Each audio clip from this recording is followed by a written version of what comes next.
Para siswa sekalian, kita bertemu kembali di pembelajaran Bahasa Jawa untuk kelas 8 semester Gasal.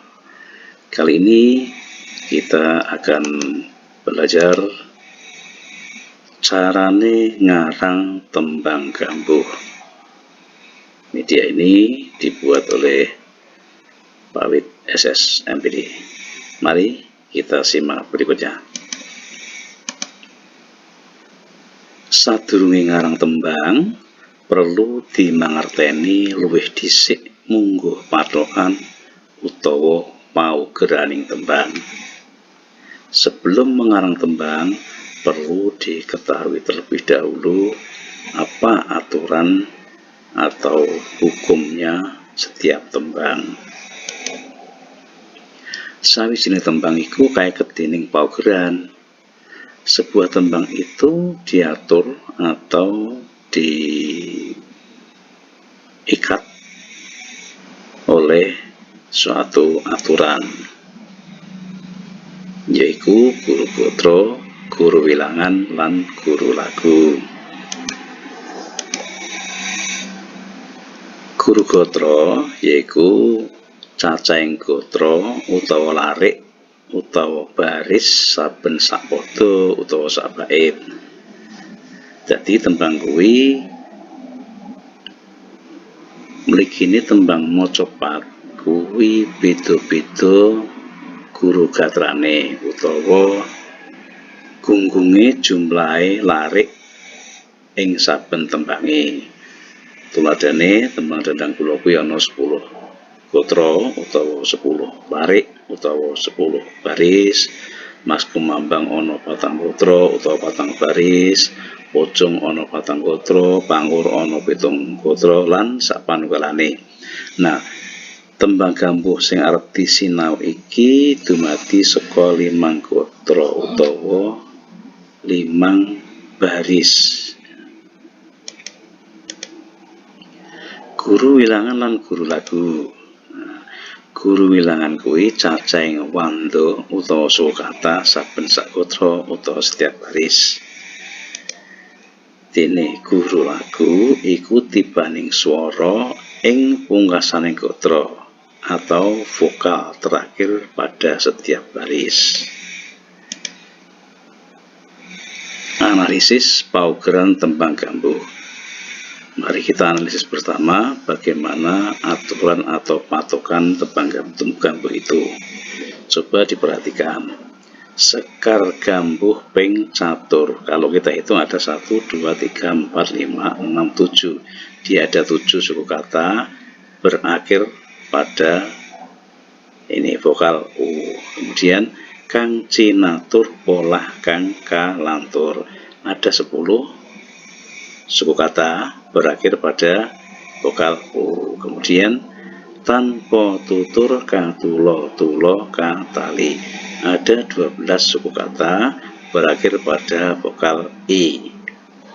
Kemudian kadaluwarsa katutuh.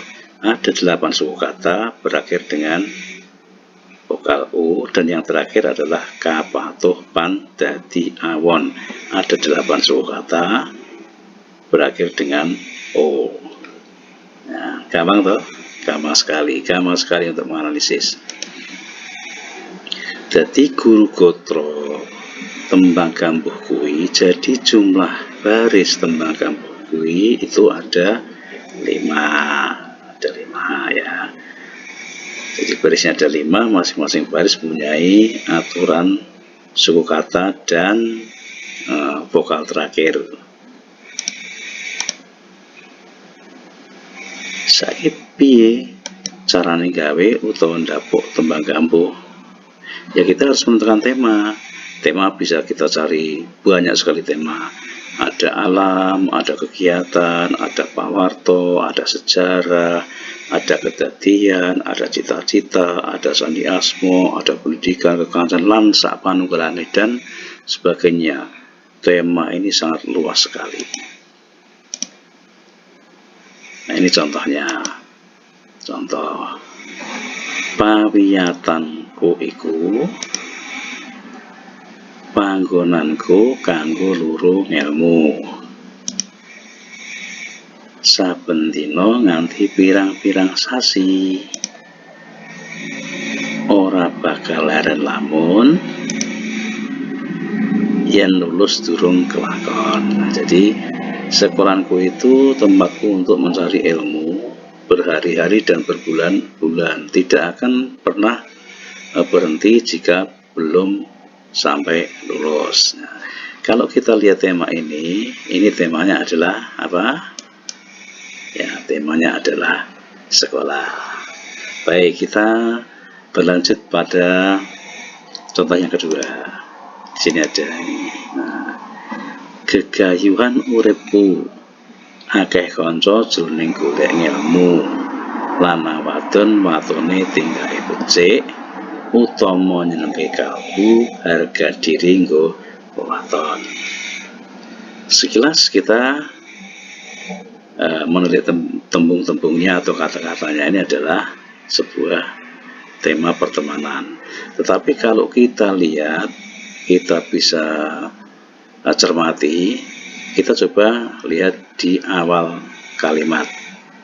Nah, ini ada sebuah kata yang kalau kita gabungkan menjadi nama seseorang.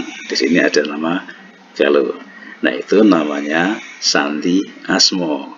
Kita membuat tembang dengan mencantumkan sesuatu yang tersandi atau tersembunyi. Dalam hal ini adalah nama teman kita, Galuh, pada sebuah tembang. Nah, membuat tembang itu mudah bukan? Mudah sekali. Kalian tidak akan bisa kalau tidak mencoba. Makanya mari kita coba hal-hal yang baik untuk menambah pengetahuan kita. Nah, tugasnya, ya, ini tadi sandi asmo, tugasnya sekarang adalah gawe tembang gambuh cacahe sak podo atau satu bait saja. Temanya bebas, milih paukurane kaya sing wis diterangake. Nah, ditulis yang selembar kertas utawa diketik ing Word. Nek diketik monggo ya dikirim file, nek ditulis monggo difoto banjur dikirim ing Google Classroom. Gampang kan?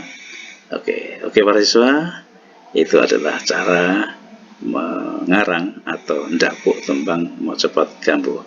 Silakan mencoba, saya tunggu tugas kalian. Terima kasih.